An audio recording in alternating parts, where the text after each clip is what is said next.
Ah, tu veux en plus que... Ah oui, oui. Bon. Voilà. Bien. Merci. Alors, comme ça a dû vous être dit, ceci sont des nouvelles fraîches, très fraîches directement du producteur au consommateur.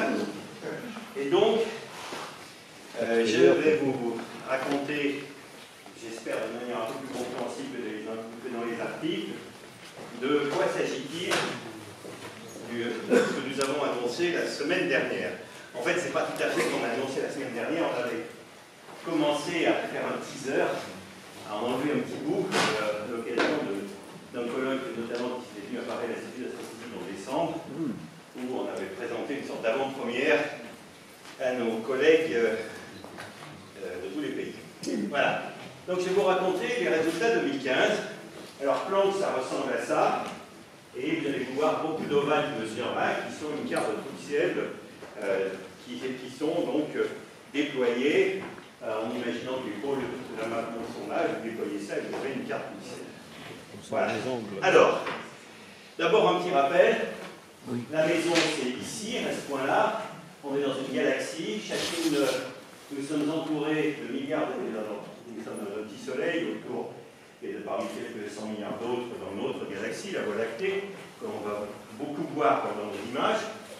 Et puis, quand on regarde la distribution des autres galaxies autour de nous, on voit ce qu'on appelle les grandes structures de l'univers, c'est-à-dire cette structure qui ressemble un peu à une coupe à travers, disons, l'ossature d'une éponge ou un bain de bulles, avec ce qu'on appelle les grands vides. Alors ça fait 150 milliards-parsec, la centaine. Il y a un pointeur sur la table. Oui, un pointeur sur la table. Elle est grande. Et donc voilà, disons qu'on est capable de cartographier aux échelles cosmologiques. Alors si on change encore d'échelle, cette fois on peut essayer de regarder beaucoup plus loin. Alors ça c'est ce que je t'ai montré précédemment, c'était cette petite tranche là autour de nous, la distribution des galaxies. Et puis on peut se poser la question, quand on continue à regarder entre les galaxies, qu'est-ce qu'on voit? Eh bien, on voit une sorte de mur qui est à une distance telle qu'il a fallu tout l'âge de l'univers pour que la lumière nous parvienne, tout l'âge moins un petit peu qui est donc de 13,8 milliards d'années, en gros, moins 300 petits 80 000 ans, qui correspondent au temps qu'il a fallu pour que l'univers passe d'un état extrêmement chaud et dense à un moment où il devient transparent et où le plasma primordial finit d'interagir avec la lumière, et la lumière à ce moment-là peut commencer à se propager librement. Et donc, en fait, on ne peut pas remonter plus loin, plus on remonte, plus on regarde loin, plus on regarde dans une région qui est loin dans le temps, bien sûr, mais comme on regarde plus loin dans le temps, on regarde un bout de l'univers qui est plus chaud, plus dense, tel qu'il était à cette époque-là.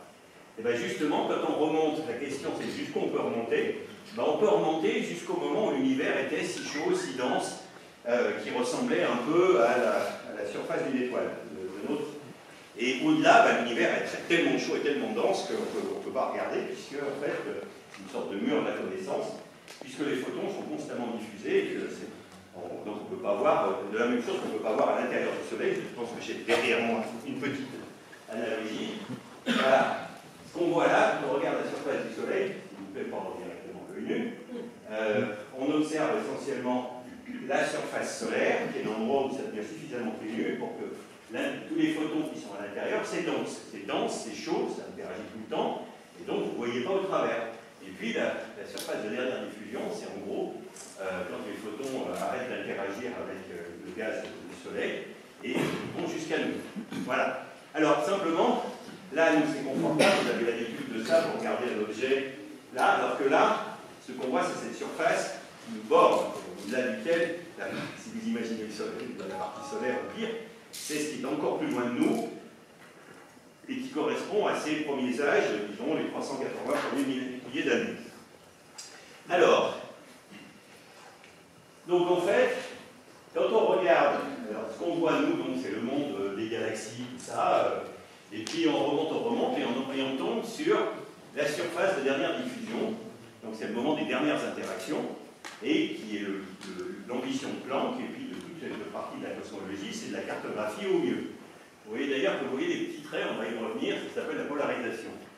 Et on pense, très très bonnes raisons, et Planck les a largement affirmées, qu'en fait, ce qu'on voit, qui sont en fait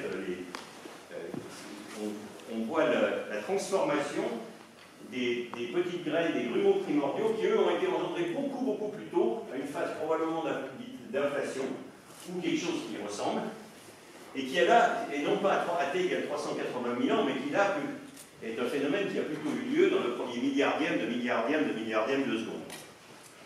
Donc si on repense l'histoire, en fait on pense que très tôt dans l'histoire de l'univers, il est très chaud, il est très dense, et avant même que la matière et la lumière aient été créées, il y a un moment donné où ce qu'on appelle la densité du vide domine, emmène une phase d'expansion, et au cours de cette phase d'expansion, les fluctuations quantiques du vide, qui sont incontournables, génèrent des sortes de grumeaux. Ces grumeaux vont se développer, ultimement vont donner naissance à nous, c'est-à-dire c'est le démarrage de la complexité, ça va donner naissance aux étoiles, aux galaxies, aux amas de galaxies, aux filaments, enfin tout ça. Et en fait, on peut attraper l'évolution très tôt, parce que, voilà, il y a le moment où l'univers devient transparent, où les photons arrêtent d'interagir, mais ils les sentent, les grumeaux. Et donc, ce qu'on voit sur cette surface de dernière diffusion, quand on regarde tellement loin qu'on regarde cette époque-là, c'est ça, c'est un instantané, une surface. Et comme l'analogie est assez bonne avec le Soleil, je vous l'ai indiqué, quand on observe des taches sur la surface du Soleil, ça traduit la réalité du physique du Soleil, et on peut remonter, y compris à des mécanismes internes. Là, c'est exactement la même chose. Quand on prend cet instantané, qui est quasiment un instantané, on peut non seulement constater ce qu'il en est à cette époque-là, mais utilisant les lois de la physique et comparant des modèles, on peut inférer ce qui se passe dans les premiers milliardièmes de seconde. Et ça, je vais essayer d'arriver jusque-là, un milliardième, 2 milliardièmes, 2 milliardièmes, etc. Et j'essaierai d'en arriver jusque-là à la fin de mon exposé. Ah tiens, c'est passé là. Ah, c'est vous, monsieur. Bon, là, tout d'un coup, je me suis dit, je vous fais des... Non, prenez pas dans les trucages. Donc, en fait, ce que je suis en train de vous dire, c'est qu'on va explorer en fait des échelles d'énergie absolument phénoménales.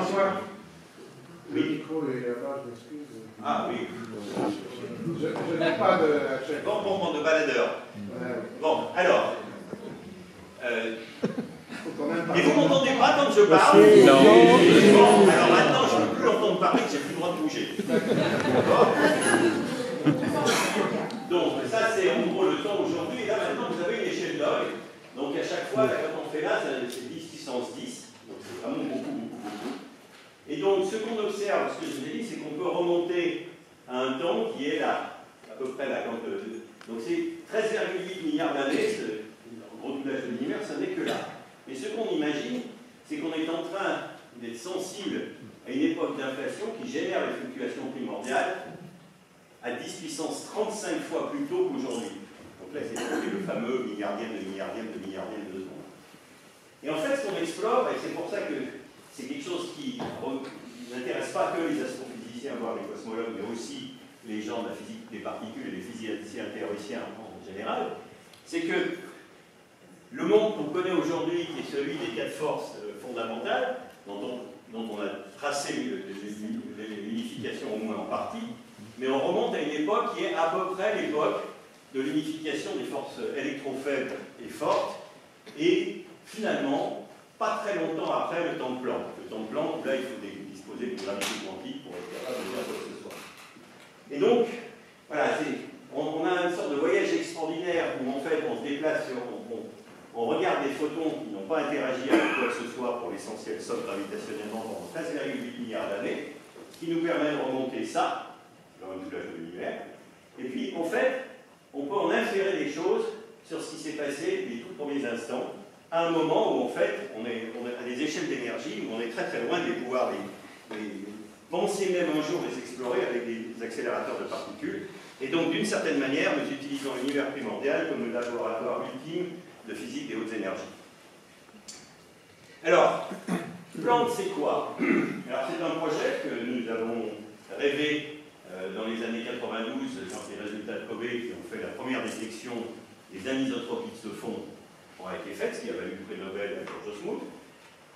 Et on a eu l'idée, à quelques-uns, de dire, ben voilà, on voudrait construire la machine idéale qui sortira toute l'information en cartographie de ce fond cosmologique Et pour ça, en satisfaisant un certain nombre de spécifications sur lesquelles je ne vais pas m'étendre, de résolution angulaire, de sensibilité et de capacité à séparer le bon grain de livret, c'est-à-dire séparer les différentes composantes astrophysiques du signal qu'on reçoit, parce que ça, comme c'est un signal qui vient de très très loin, il y a superposé quelques émissions d'avant-plan, dont notamment celui de notre galaxie. Alors, on l'a rêvé, on l'a proposé, on a été sélectionné en 1996, on a fabriqué en gros cet objet qui s'appelle Planck, qui fait en gros de 4 mètres par 4 mètres. Et eh bien, l'étape suivante de la chose, après pas mal, ça nous a demandé de mobiliser pas mal de laboratoires dans le monde. Vous avez une petite carte sur de la chose, étant entendu que l'instrument cœur, celui pour lequel quasiment toute la cosmologie est dérivée, a été assemblé sous la maîtrise d'œuvre de l'Institut d'astrophysique spatiale à Orsay, de responsabilité de Jean-Luc Puget, et par ailleurs l'ensemble de l'analyse des données a été suivi par moi-même à l'Institut d'astrophysique de Paris, où sont toutes les données acquises par le satellite. Évidemment, il y a beaucoup de facilités qui ont dû être mises en œuvre.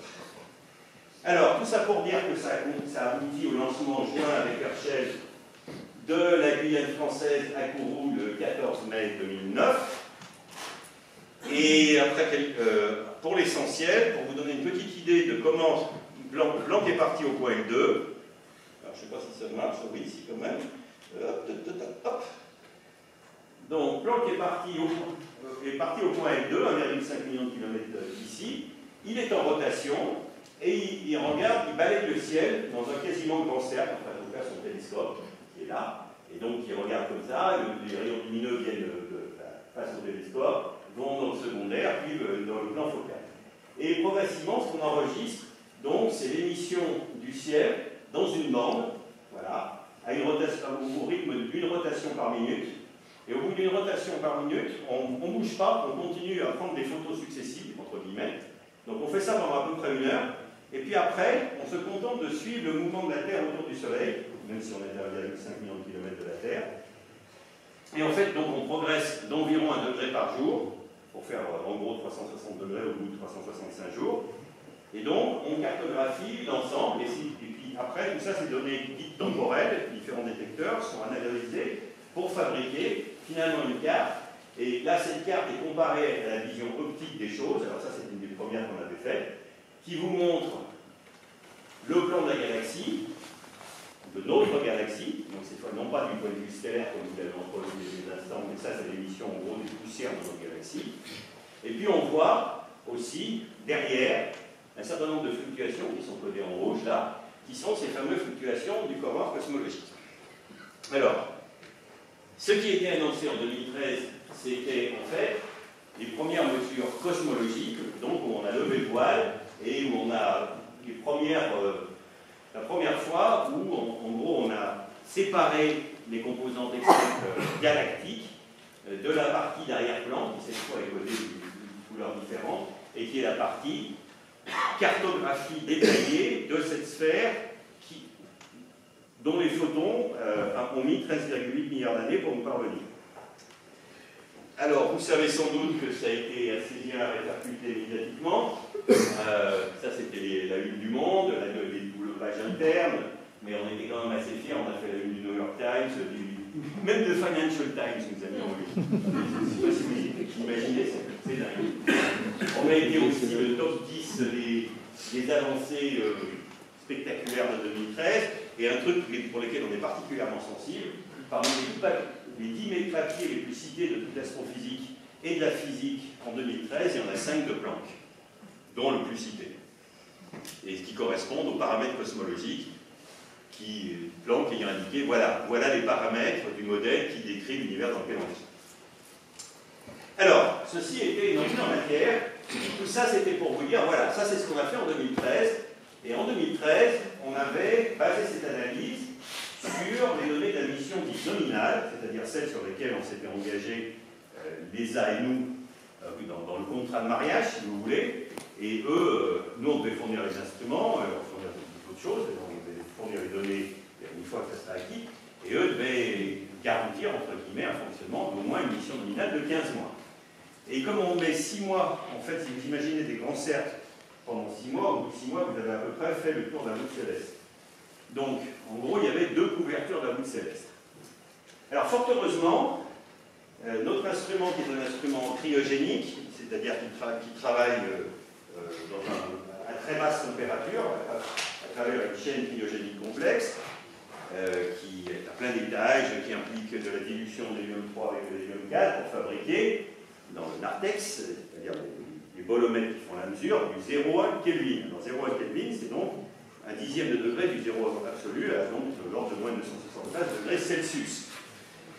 Et donc, cette chaîne cryogénique a parfaitement bien marché, notamment grâce à l'étape clé, qui est cette étape de dilution d'hélium 3 et d'hélium 4, une méthode qui a été inventée et qualifiée au Centre des recherches des très basses températures à Grenoble, ce qui explique aussi pourquoi on est aussi meneur sur cet instrument, c'était une technologie clé qui venait de France.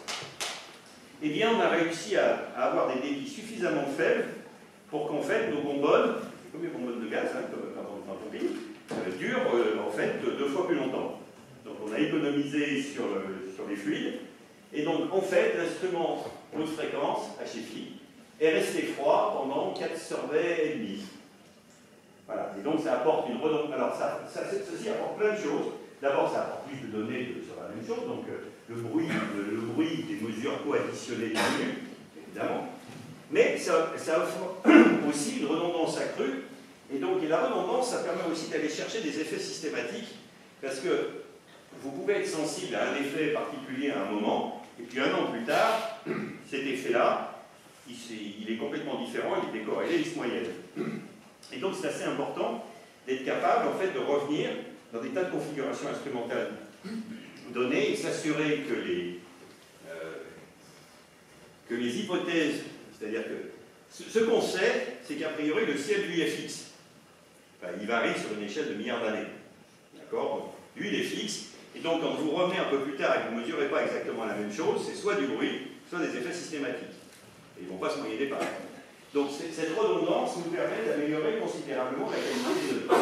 Et puis, l'autre instrument qui est moins froid, lui, il a continué dans une phase chaude, phase semi-chaude, pendant 8 surveys ciel, c'est-à-dire 4 ans de données.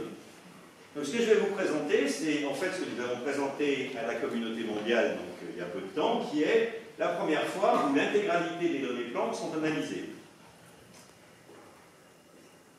D'abord sur la température, mais c'est aussi la première fois qu'on fait de premières analyses d'une chose qui s'appelle la polarisation de la lumière et qui elle-même renferme des informations précieuses dont je vous parlerai. Alors, d'abord, le premier résultat, c'est ça. Ça, c'est 9 cartes du ciel, de tout le ciel, à 9 fréquences différentes.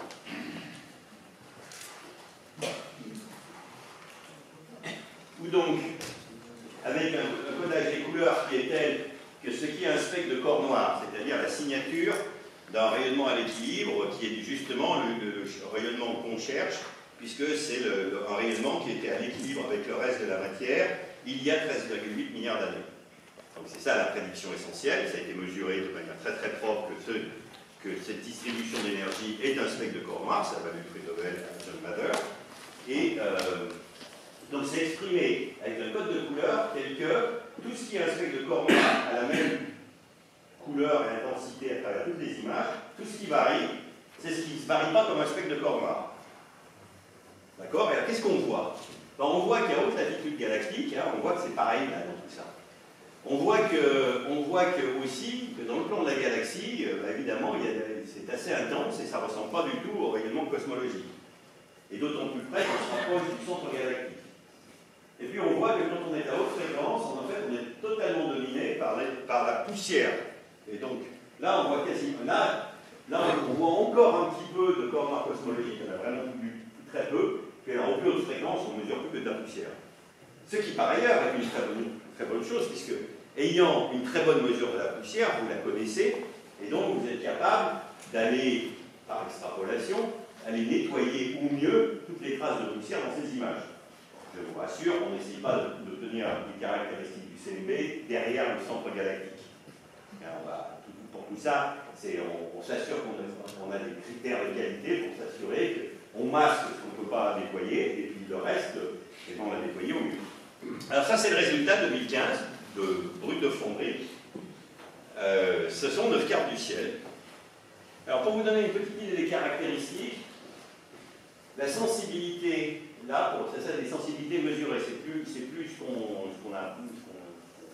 espérait obtenir, c'est maintenant ce qui est mesuré sur le ciel, le résultat, la sensibilité en température dans les 3 canaux centraux, je vous les remonte, c'est cela.